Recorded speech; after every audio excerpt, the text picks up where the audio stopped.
اب کی زندگی میں دوست کا ہونا کتنا ضروری ہے۔ انسان کا اگر دوست نہیں ہوتا تو وہ ڈپریشن کا شکار ہوتا رہتا ہے، کیونکہ وہ اکیلا پن محسوس کرتا ہے۔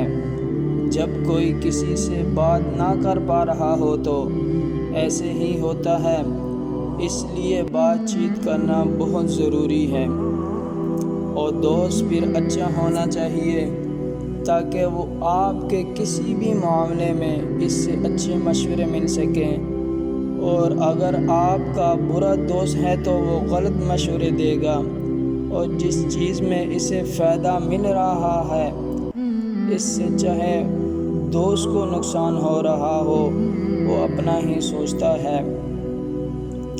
دوستی کا رشتہ اگر نہ بنا ہوتا تو انسان کبھی یقین نہ کرتا کہ اجنبی لوگ اپنوں سے بھی اچھے ہوتے ہیں۔